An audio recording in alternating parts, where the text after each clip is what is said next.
ఓం నమో వెంకటేశాయ. ఏడుకొండలవాడ వెంకటరమణ గోవింద గోవింద.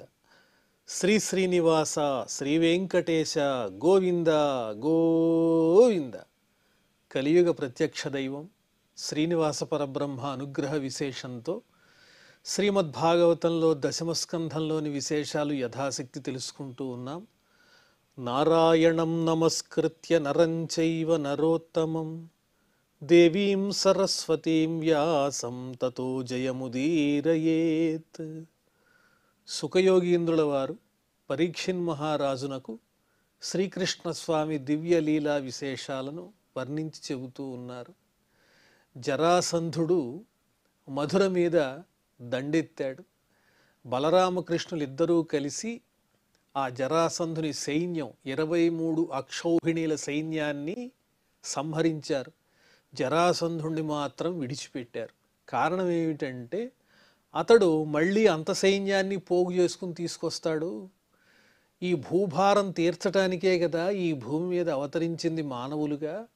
ఈ జరాసంధుడు తీసుకొచ్చేటువంటి దుష్టులందరినీ మాటిమాటికి సంహరిస్తూ ఉండొచ్చు. జరాసంధుడి దగ్గర చాలామంది దుష్టులున్నారు. వాళ్ళని మాటిమాటికి తీసుకురావటం కోసమే అతన్ని మాత్రం విడిచిపెట్టి మిగిలిన వాళ్ళందరినీ సంహరించారు. జరాసంధుడు సిగ్గుతో తల ఉంచుకుని తన నగరానికి వెళ్ళిపోయాడు. బలరామకృష్ణుల యొక్క విజయాన్ని చూచినటువంటి మధురా పట్టణంలో ఉన్న జనులందరూ కూడా ఎంతో ఆనందించారు. ఆ మధురా నగరం అంతా ఎంతో ఉత్సవం జరుపుకుంటూ ఉన్నది. శంఖదుందుభయో నేదు భేరీ తూర్యాణ్యనేకశః వీణా వేణు మృదంగాని పురం ప్రవిశ్యతి ప్రభౌ. బలరామునితో కలిసి శ్రీకృష్ణ పరమాత్మ ఆనందంగా మధురా పట్టణంలో ప్రవేశిస్తూ ఉంటే విజయోత్సాహంతో శంఖాలు దుందుభులు మొదలైనటువంటి వాద్య విశేషాలు, భేరీలు, మృదంగాలు, వీణ, వేణువులు అన్నీ మ్రోగిస్తూ ఆ మధురా నగరంలో ఉన్న జనులు తమ సంతోషాన్ని వ్యక్తపరుస్తూ ఘనస్వాగతం పలికారు బలరామకృష్ణులకు. సిక్తమార్గాం హృష్టజనాం పతాకాభిరలంకృతాం నిర్ఘుష్టాం బ్రహ్మఘోషేణ కౌతుకాబద్ధ తోరణాం. ఆనందంతో కౌతుకాబద్ధ తోరణం, కౌతుకం ఆనందంతో కూడినటువంటి పతాకాలన్నీ కట్టారు, తోరణాలు కట్టారు నగరంలో ఉత్సాహంతో. అలాగే మధురా నగరము యొక్క మార్గాలన్నీ నీళ్లతో చల్లారు. ఎక్కడ చూచినా సుగంధ వాసనాపూరితములైనటువంటి జలములతో ప్రోక్షణ చేశారు. ఆనందంతో జనులందరూ. అదేవిధంగా బ్రాహ్మణోత్తములేమో వేద ఘోషతో చక్కగా మంత్రాలను ఉచ్చరిస్తూ ఉన్నారు, ఆశీర్వచనం చేస్తూ ఉన్నారు బలరామకృష్ణులకు. జయీభవ దిగ్విజయీభవ అని వేదమంత్రోచ్చారణములతో వారు ఆశీర్వదిస్తున్నారు. ఈ రకంగా ఆ మధురా నగరం అంతా ఉత్సాహంతో నిండి ఉన్నది. నిచీయమానో నారీభిః మాల్యదధ్యక్షతాంకురైః నిరీక్ష్యమాణః సస్నేహం ప్రీత్యుత్కలితలోచనైః.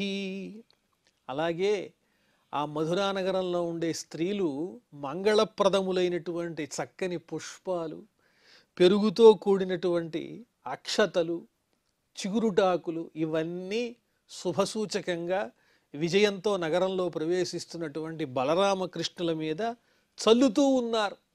ఈ విధంగా స్త్రీల చేత సన్మానింపబడుతూ ప్రేమపూర్వకంగా సస్నేహం ఎంతో ప్రేమగా వాళ్ళందరూ కళ్ళారా బలరామకృష్ణుల్ని దర్శిస్తూ ఉన్నారు. వాళ్ళ చూపుల్లో ప్రీత్యుత్కలితలోచనై ఒక ఉత్సాహము, ఉత్కంఠ, దర్శించాలనేటువంటి ఆసక్తి, ప్రేమ అన్నీ నిండి ఉన్నాయి.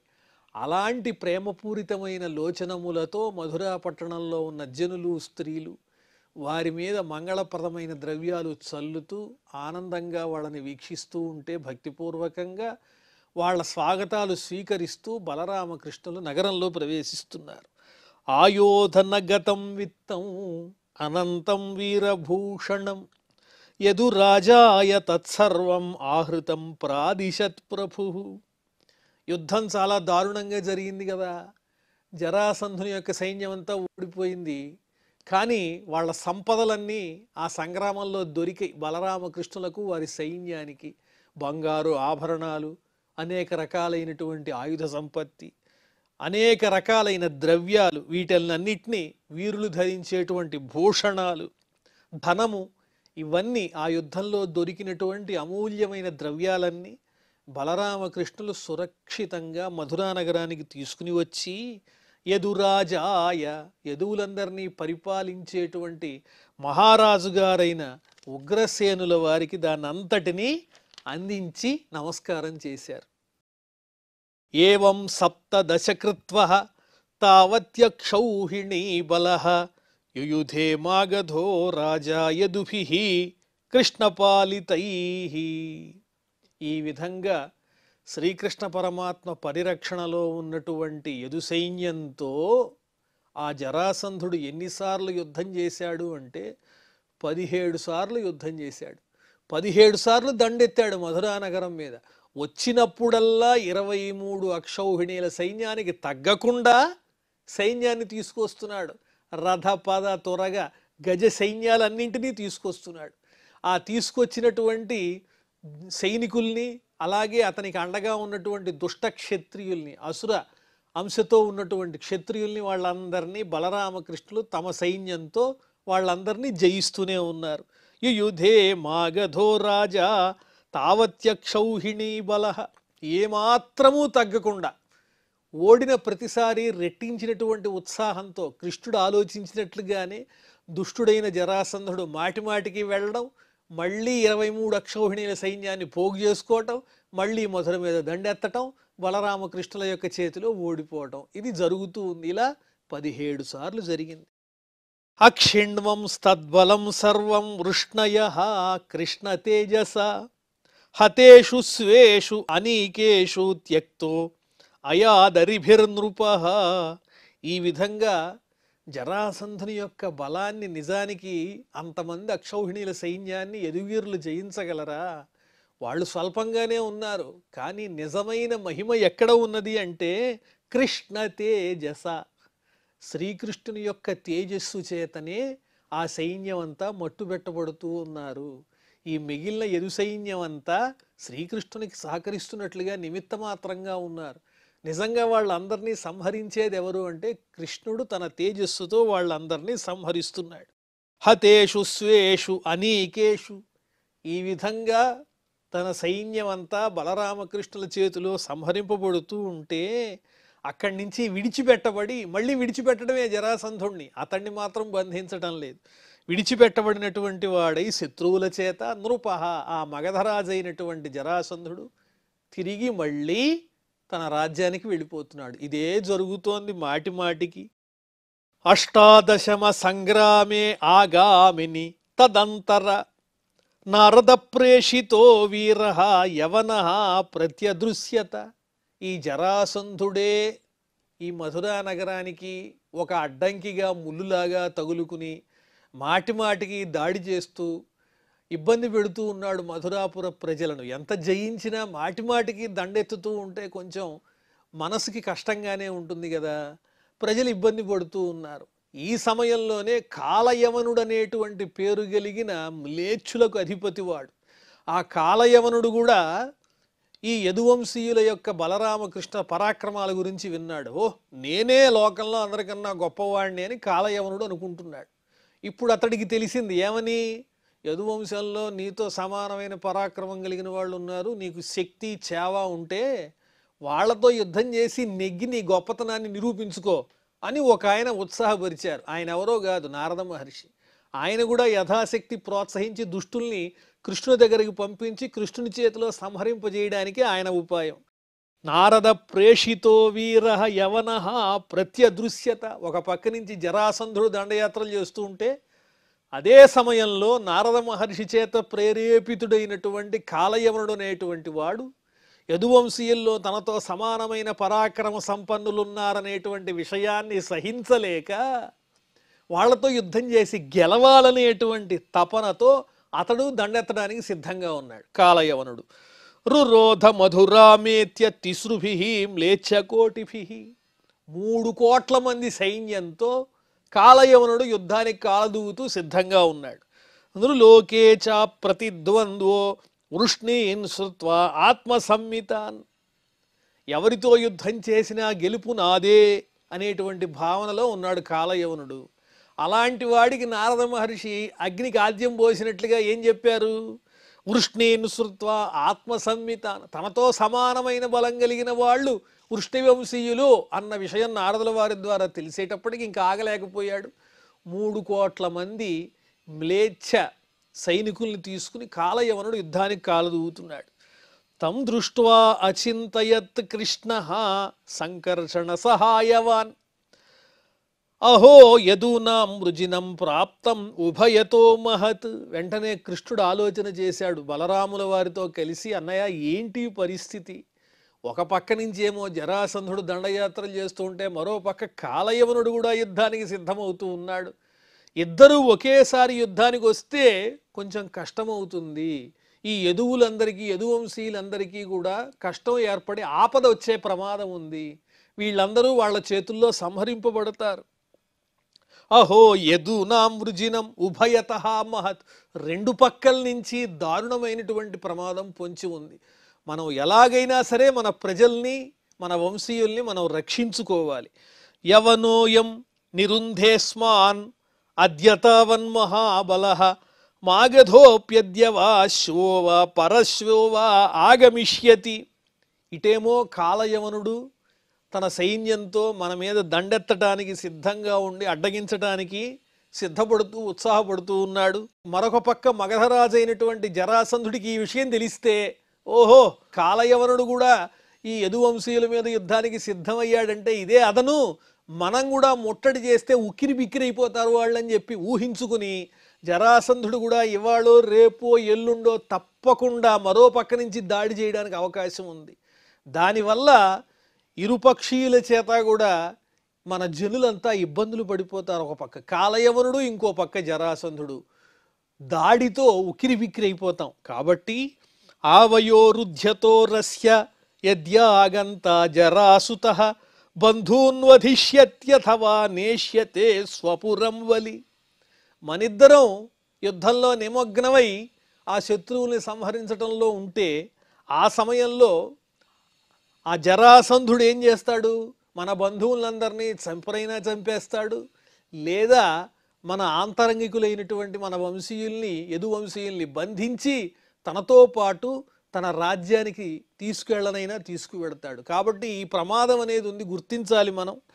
తస్మాదద్య విధాస్యామో దుర్గం ద్విపద దుర్గమం తత్రజ్ఞాతీన్ సమాధాయ యవనం ఘాతయామహే. అందువల్ల ఈరోజు మనం ఏం చేద్దామంటే వెంటనే ఒక దుర్గమమైనటువంటి ఒక చక్కని నగరాన్ని నిర్మిద్దాం. ఎవరూ ప్రవేశించలేనటువంటిది ఒక నగరాన్ని నిర్మిద్దాం. దుర్గం ద్విపద దుర్గమం, పెద్ద పెద్ద మదించినటువంటి గజబలాలతో కూడిన సైన్యం కూడా ప్రవేశింపశక్యము కాని ఒక కట్టుదిట్టమైనటువంటి ఒక చక్కని నగరాన్ని నిర్మించి మన వాళ్ళందరినీ, మన ప్రజలతో సహా ఆ నగరంలో రక్షించి ఆ రాజ్యంలో తరువాత మనం మన జ్ఞాతులందరినీ అక్కడ సంరక్షణ చేసి వారికి యవనం ఘాతయామహే.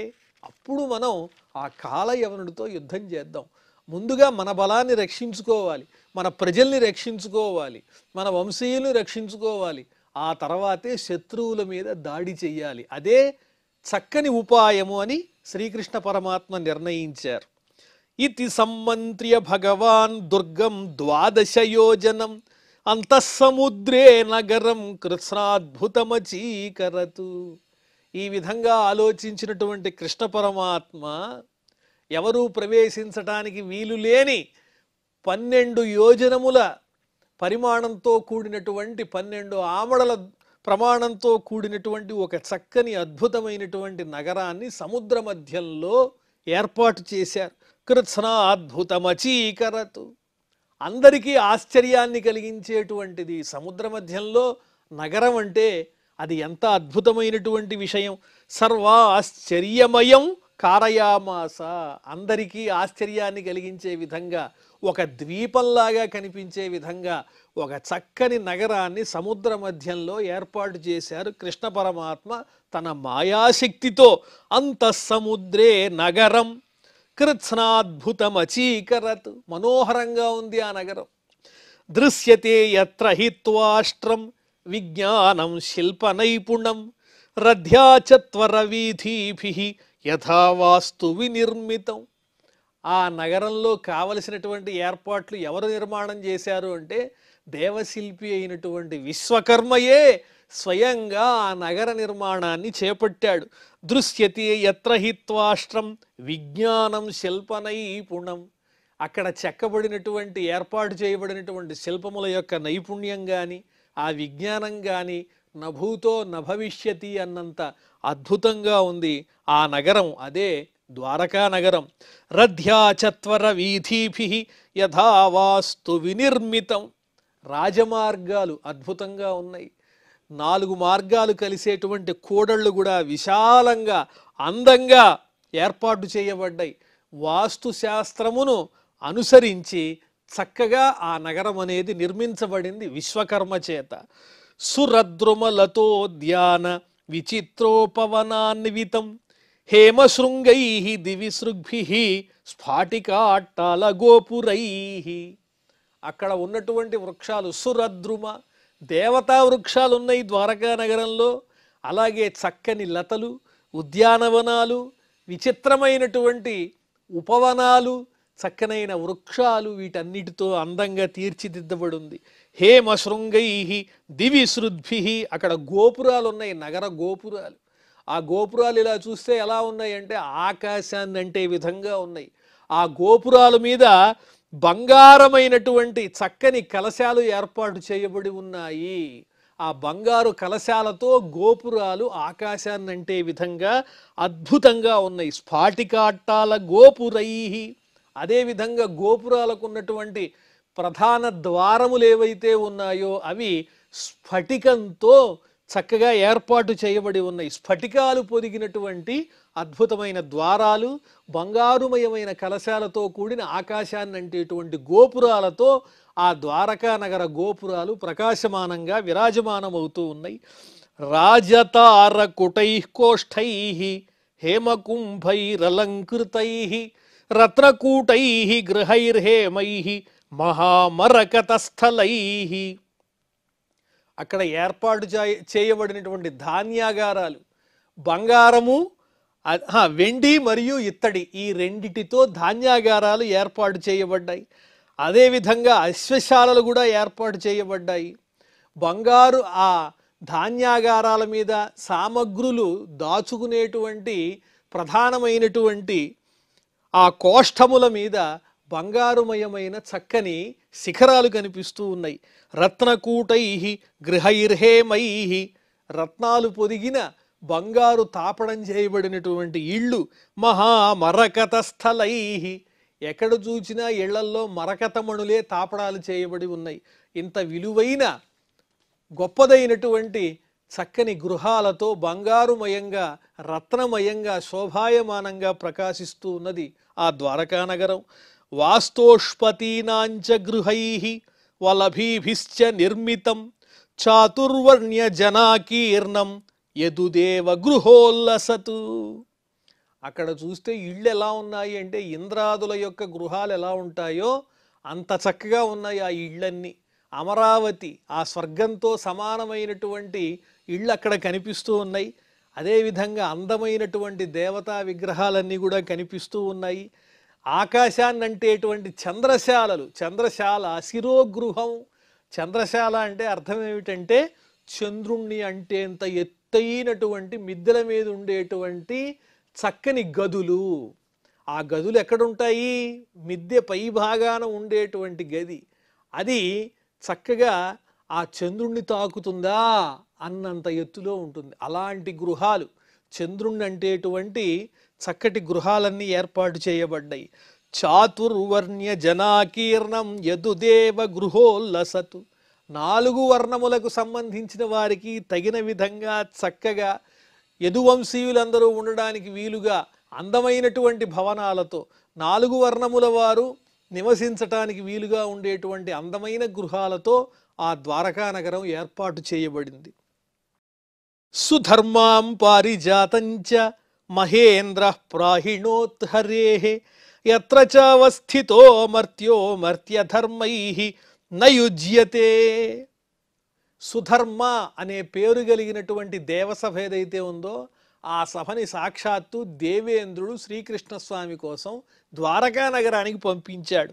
అలాగే దేవతా వృక్షమైనటువంటి పారిజాతాన్ని పంపించాడు తన కానుకలుగా.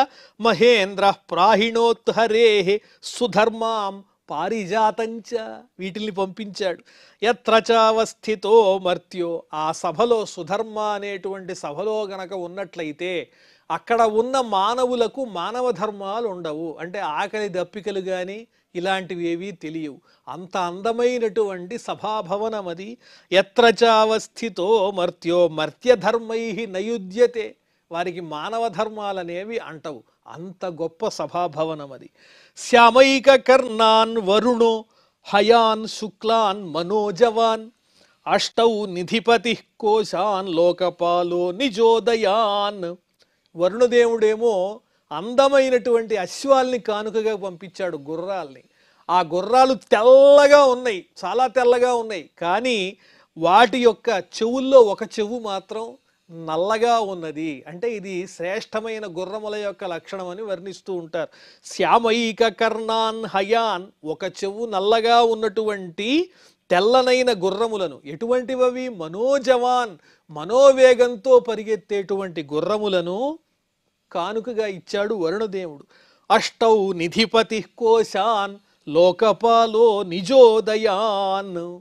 నిధులన్నిటికీ అధిపతి అయినటువంటి కుబేరుడు, ఐశ్వర్యానికి అధిపతి అయినటువంటి కుబేరుడు 8 రకములైనటువంటి ధన సంపదలను ఇచ్చాడు, అష్టనిధులను ఇచ్చాడు. ఏమిటా నిధులు అంటే మహాపద్మము, పద్మము, మత్స్యము, కూర్మము, ఉదకము, నీలము, ముకుందము, శంఖము అనే పేరు కలిగిన అష్టనిధులను ఆ శ్రీకృష్ణ స్వామికి కానుకగా కుబేరుడు ఇచ్చాడు. పద్మశ్చైవ మహాపద్మో మత్స్యంకూర్మస్తథోదక నీలో ముకుంద శంఖశ్చ నిధయోష్టౌ ప్రకీర్తితాః. వీటిల్నే అష్టనిధులని పిలుస్తారు. ఆ నిధుల్ని కానుకగా కుబేరుడు అందించాడు. యత్యత్ భగవతా దత్తం ఆధిపత్యం స్వసిద్ధయే సర్వం ప్రత్యర్పయామాసు హరౌ భూమిగతే నృప. ఇది అద్భుతమైన వాక్యం. వాళ్ళు కొత్తగా ఇచ్చిన కానుకలు ఏమీ కాదు ఇవి. ఇంద్రుడు అది ఇచ్చాడు, కుబేరుడు ఇది ఇచ్చాడు, వరుణుడు ఇది ఇచ్చాడని చెప్తుంటే వాళ్ళకి ఆ పదవులు ఇచ్చింది ఎవరు? ఆ పరమాత్ముడు శ్రీ మహావిష్ణువే కదా. ఆయనే ఇప్పుడు మానవ రూపంలో భూమి మీద అవతరిస్తే ఆ పరమాత్ముని అనుగ్రహం వల్ల తమకి కలిగినటువంటి సంపదలను తిరిగి మళ్ళీ భగవంతునికే అర్పిస్తున్నారు తప్ప వాళ్ళు కొత్తగా ఇచ్చింది ఏమీ లేదు. సర్వం ప్రత్యర్పయామాసు హరౌ భూమిగతే నృప. ఆ శ్రీ మహావిష్ణువే భూమి మీద అవతరిస్తే ఆయన కోసం వీళ్ళు తమ దగ్గర ఉన్నటువంటి సంపదలు ఏవైతే భగవంతుని చేత ఇవ్వబడ్డాయో ఆ సంపదలన్నీ తిరిగి ఆయన కోసమే అర్పిస్తూ ఉన్నారు తప్ప వాళ్ళ వంటూ ఇక్కడ సంపదలు ఏమీ లేవు. తత్ర యోగ ప్రభావేణ నీత్వా సర్వజనం హరిః ప్రజాపాలేన రామేణ కృష్ణ సమనుమంత్రితః నిర్జగామ పురద్వారాత్ పద్మమాలి నిరాయుధ. ఈ విధంగా యోగమాయా ప్రభావంతో శ్రీకృష్ణ స్వామి ఇంత అందమైన నగరాన్ని ఏర్పాటు చేసి విశ్వకర్మ ద్వారా అక్కడికి తన మాయా ప్రభావంతో మధురలో ఉన్నటువంటి సమస్తమైన జనులను, యదువీరులను వీళ్ళందరినీ ఆ నగరానికి తీసుకుని వెళ్ళిపోయాడు యోగమాయా శక్తితో. బలరామునితో ఏం చెప్పాడు? నువ్వు ప్రజా పరిపాలన కానియ్యి, నేను ఈ కాలయవనుని సంగతి ఏంటో చూస్తాను. కృష్ణ సమనుమంత్రిత అన్నగారికి పరిపాలనా బాధ్యతలను అప్పచెప్పి నిర్జగామ పురద్వారాత్ పద్మమాలి నిరాయుధ తాను మధురా నగరానికి వచ్చి అక్కడి నుంచి ఆ మధురలోంచి బయటికి ఒంటరిగా ఆయుధాలు లేకుండా పద్మమాలని ధరించి వస్తూ ఉన్నాడు మధురా నగర ద్వారం బయటికి. అప్పుడేం జరిగిందో మనం మళ్ళీ తెలుసుకుందాం. ప్రస్తుతం క్షమాప్రార్థనాదులతో ఈ కార్యక్రమాన్ని పరిసమాప్తం చేసుకుందాం. అథ క్షమాప్రార్థన యదక్షరపదభ్రష్టం మాత్రాహీనంచ యద్భవేత్ తత్సర్వం క్షమ్యతాం దేవ నారాయణ నమోస్తుతే. శ్రియఃకాంతాయ కళ్యాణ నిధయే నిధయేర్థినాం శ్రీవేంకట నివాసాయ శ్రీనివాసాయ మంగళం.